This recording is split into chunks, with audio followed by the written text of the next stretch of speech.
reason why classic cocktails are so great, they're classics. And one of the things I like to do as I'm playing with Cooper's Hawk wines is to riff on these classics and see how I can incorporate our wines into these great cocktails. So today I'm going to make a blueberry chocolate Manhattan. So a Manhattan, great old classic cocktail. It involves a few key ingredients. The first one being bourbon whiskey, and today I'm actually going to be using rye instead of bourbon. What I like about rye is that it's extremely peppery, very, very spicy. So we'll take 3 ounces of rye, the foundation of our drink.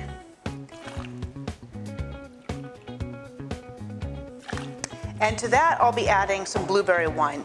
Now, a classic Manhattan is a combination of vermouth and bourbon and bitters. In this case, instead of vermouth, which is a wine-based spirit, I'm going to be using our blueberry wine, which has incredible richness to it, and it becomes a really beautiful play of that juicy fruit along with the pepperiness of the rye. So I'll do 2 ounces of blueberry wine.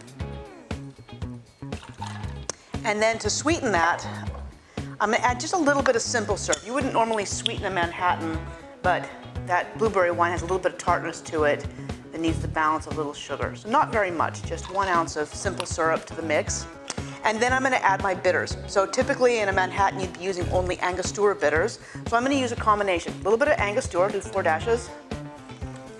And then I'm going to finish it off with chocolate bitters. And there's so many wonderful flavors of bitters out there these days. This one's great. It's got this really wonderful, rich, chocolatey characteristic to it. And I'll add 4 dashes of that. And now I'll just give it a good shake.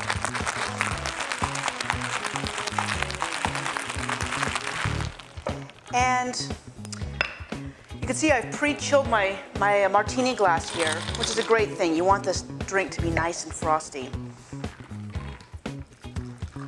I love the color on this. The blueberry wine adds this beautiful, slight purple hue to it. And now to finish off our cocktail, I'm going to do a little lemon zest. There's great flavors that come from lemon in the peel. I'm just going to slice that actually right over the drink. And so a little bit of that oil is getting into the cocktail. Give it a little zest. I'm going to trim the zest so that it's not quite so big.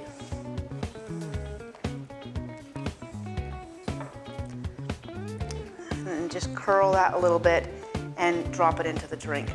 Now, another thing you can do that's a really fun way to garnish this is to take fresh blueberries and just rest those on top of the glass. There you are. That is some Manhattan perfection right there. And it's really delicious, really spicy, really juicy and fruity, and you get that little hint of chocolate at the end. Cheers.